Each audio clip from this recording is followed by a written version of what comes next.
1000 kilometre की सीमा रेखा को जलाकर रूस ने जीत लिया लुहांस्क का किला। 50,000 सैनिकों ने घेरा सूमे। सिर्फ 12 किलोमीटर दूर पुतिन की जीत। हर गुजरता दिन यूक्रेन पर भारी है।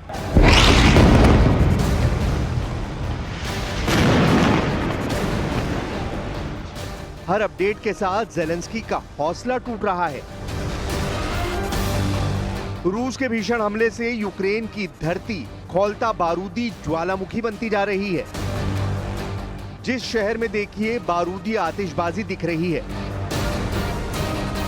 1 जुलाई की सुबह यूक्रेन की न्यूक्लियर सिटी ज़ैपोरिज़िया एक बार फिर ड्रोन स्ट्राइक से दहल गई है। ज़ैपोरिज़िया में 4 राउंड में हमले हुए हैं। रूस का मकसद जल्द से जल्द निर्णायक बढ़त बनाना है। ज्यादा से ज्यादा जमीन पर रूस का झंडा फहराना है। हालांकि युद्ध के सबसे भयानक मोड़ पर पहुंचने के साथ प्रेसिडेंट पुतिन ने अजीब बयान दे दिया है। पुतिन ने अमेरिका के राष्ट्रपति डोनाल्ड ट्रंप की जमकर तारीफ की है। पुतिन ने ट्रंप के साथ आर्थिक सहयोग की संभावना को लेकर जल्द मुलाकात का भी ऐलान किया है। У нас хорошие очень перспективы в сфере экономического взаимодействия. И мы знаем, что американский бизнес проявляет желание, стремление и посылает нам сигналы о том, что они хотели бы вернуться на наш рынок. Мы будем это только приветствовать. Все это нужно последовательно подготовить. А так, в целом, эта встреча вполне возможна, и мы с удовольствием будем ее готовить. पुतिन ने ये तक कह दिया कि ट्रंप वास्तव में युद्ध रुकवाने को लेकर सीरियस हैं। जब पुतिन और ट्रंप युद्ध रोकने के लिए तैयार हैं, तो कौन है जिसने रूस यूक्रेन को युद्ध की आग में झोंक रखा है? जब दोनों सुपर पावर डील करना चाहते हैं, तो कौन इनके बीच में दरार पैदा कर रहा है? किसने पुतिन को फिर से एटम बम धमाके के लिए मजबूर कर दिया है? आखिर क्यों न्यूक्लियर युद्ध का माहौल बन गया है?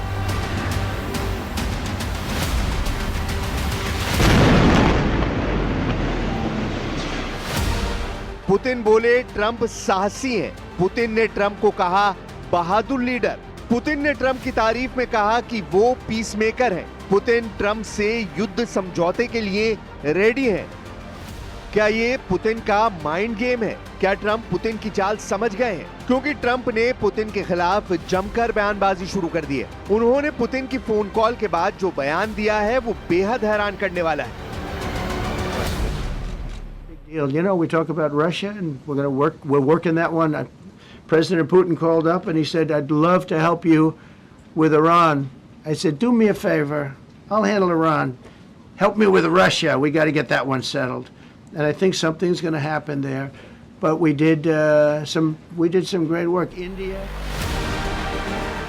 जाहिर है दोनों लीडर्स की सुई एक जगह पर अटकी हुई है। पुतिन ने अब तक ट्रंप के दिए सभी ऑफर ठुकरा दिए हैं। पुतिन ने यूक्रेन को हराने तक युद्ध जारी रखने की धमकी दे रखी है, जबकि ट्रंप चाहते हैं कि युद्ध जल्द से जल्द खत्म हो जाए। लेकिन दोनों लीडर जो चाहते हैं वो हो नहीं रहा। हालांकि वॉर जोन में पुतिन के सारे दावे सही बैठ रहे हैं। रूस ज्यादा आक्रामक हो गया है। रूस को नतीजे भी मिलने लगे हैं।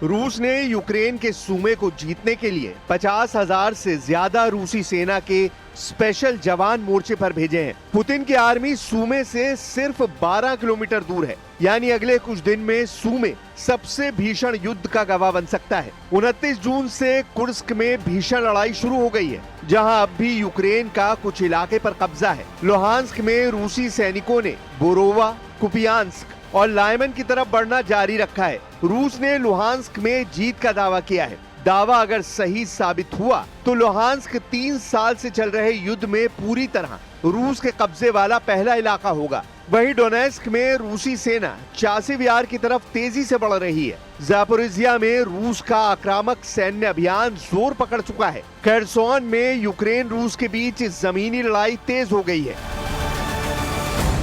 रूस ने जंग में फाइटर जेट और ड्रोन से मिसाइलों की बेहिसाब मार शुरू कर दी है। पुतिन ने यूक्रेन रूस बॉर्डर पर बफर जोन बनाने का मिशन ऑन कर दिया है। रूस कुर्स्क से यूक्रेन को उखाड़ फेंकने पर सबसे ज्यादा जोर दे रहा है। यूक्रेन के टॉप कमांडर ने दावा किया है कि रूस की रणनीति यूक्रेन की सेना को थकाकर युद्ध जीतने की है, जिसकी काट के तौर पर अब यूक्रेन ने अपनी खुफिया एजेंसी GUR की विशेष कमांडो यूनिट्स को युद्ध में भेजा है। GUR के चीफ लेफ्टिनेंट जनरल किरोलो बुदानोव के मुताबिक युद्ध में 104वीं एयरबोर्न डिवीजन, 40वीं नौसैनिक ब्रिगेड, 83वीं एयरबोर्न ब्रिगेड और 155वीं मरीन ब्रिगेड शामिल है। इस बीच जेलेंस्की ने भी अब आर पार की लड़ाई के सिग्नल दे दिए हैं। जेलेंस्की ने बारूदी सुरंग समझौते से यूक्रेन को अलग कर लिया है। जेलेंस्की ने एंटी लैंडमाइन ओटावा कन्वेंशन से बाहर निकलने का ऐलान कर दिया है। 29 जून 2025 को इसका फैसला किया गया था। इसके बाद अब यूक्रेन एंटी पर्सनल लैंडमाइनों के उपयोग, उत्पादन, भंडारण के प्रतिबंध से खुद को अलग कर लेगा। मतलब रूस की सेना को अब कदम कदम पर बारूदी सुरंग के धमाकों से निपटना होगा।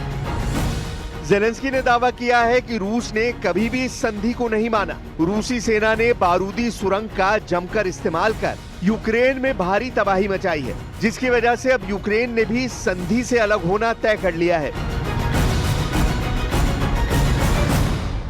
Росія ніколи не була учасницею цієї конвенції і надзвичайно цинічно використовує протипіхотні міни. Причому не тільки зараз, у війні проти України. Це фірмовий почерк російських вбивців – знищувати життя всіма методами, які в них є.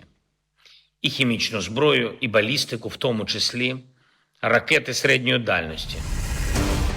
जेलेंस्की जानते हैं कि वो अकेले रूस से युद्ध नहीं जीत सकते। यूक्रेन को अपनी जमीन बचाने के लिए यूरोप और अमेरिका से बार बार मदद मांगनी पड़ रही है, जिससे यूरोपीय देश भी पुतिन के टारगेट पर हैं।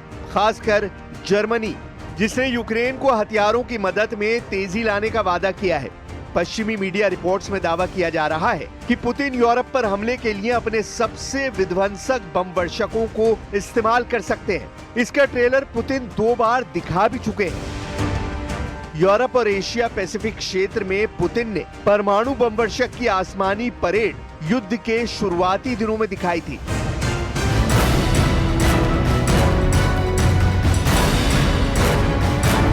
ये है रूस का Tu-95 न्यूक्लियर बॉम्बर। रूस ने अपने इस दशकों पुराने बॉम्बर को अब एक नए और बहुत ही खतरनाक मिशन पर तैनात कर दिया है। इस जहाज में लगे प्रोपेलर की आवाज गजब की है। ये जितना जमीन पर डराती है, उतना ही खौफ इसके उड़ने के बाद दिखता है।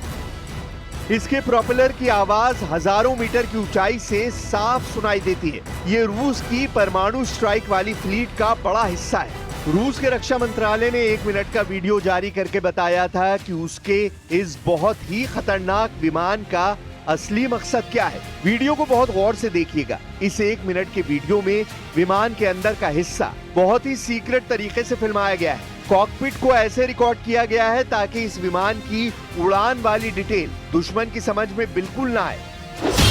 क्या इस परमाणु बम वर्षक विमान में एटम बम रखा गया है? अगर इस विमान में एटम बम है तो उसका टारगेट कौन है? क्या पुतिन ने इसे इसलिए एयरबोर्न किया है क्योंकि वो परमाणु हमले की गारंटी चाहते हैं, या फिर ये जवाबी एटमी हमले वाली ताकत का हिस्सा है, जिसे अंग्रेजी में सेकंड स्ट्राइक कैपेबिलिटी कहा जाता है? Tu-95 जब आसमान में होता है तो उसकी हिफाजत के लिए साथ में होते हैं सुखोई 30 और सुखोई 35 फाइटर जेट। ये दोनों जेट इस विमान को एस्कॉर्ट करते हैं ताकि दुश्मन के विमान रूस के इस बम वर्षक से दूर रहे। आप इसे पुतिन के आसमानी बॉडीगार्ड भी कह सकते हैं, जो किसी भी हालात के लिए हमेशा तैयार रहते हैं। इनकी एयर टू एयर मिसाइल साफ देखी जा सकती है, यानी ये दुश्मन के विमान को मार गिराने के लिए पूरी तरह तैयार है। पूर्वी रूस के सीक्रेट एयरबेस से शुरू हुई इस खतरनाक उड़ान का अंजाम क्या होगा कोई नहीं जानता, लेकिन ये जहाज जहां से गुजरेगा उसकी कुछ जानकारी मिल गई है।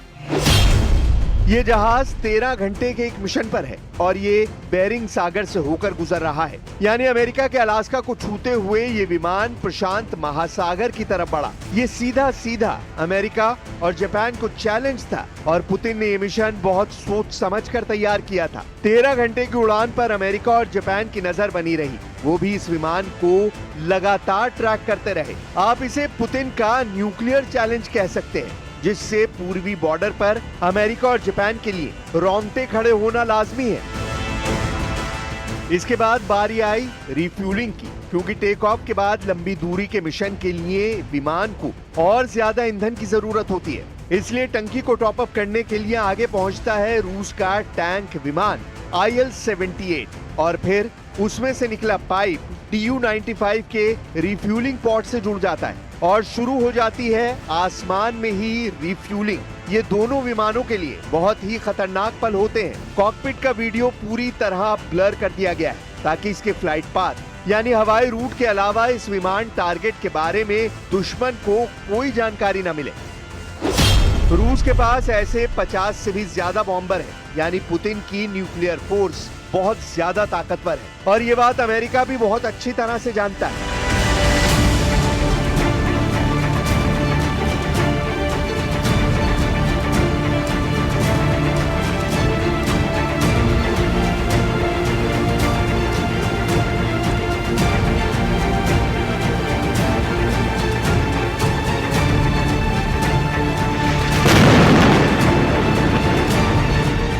रूस अब तक यूक्रेन में बिजी था, लेकिन अब उसने अपने पर फैलाने शुरू कर दिए हैं। यूक्रेन के बाद बाल्टिक देश, फिर यूरोप में रूस के दुश्मनों को पुतिन से टकराना पड़ सकता है। जाहिर है रूस को जितना दूर युद्ध लड़ना पड़ेगा, वो उतने ही विनाशकारी हथियारों को युद्ध में उतारेगा। इसके लिए सबसे कारगर हथियार Tu-95 जैसा लड़ाका है। ये 650 किलोमीटर प्रति घंटे की रफ्तार से उड़ता है और रिफ्यूलिंग के बाद ये 8,500 किलोमीटर के दायरे में ऑपरेशन कर सकता है। ये 15,000 किलो के बम और मिसाइल लेकर उड़ सकता है। इसमें ऐसी मिसाइल लगाई जा सकती है जिसकी रेंज 3,000 किलोमीटर तक है। वैसे 50 बॉम्बर्स का बेड़ा किसी भी देश को एक झटके में एटमी धमाके से राख कर सकता है।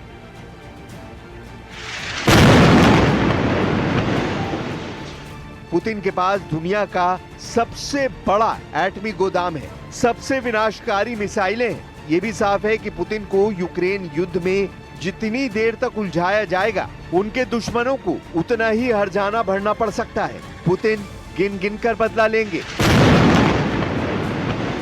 जरूर लेंगे, इसकी गारंटी वो खुद ले चुके हैं।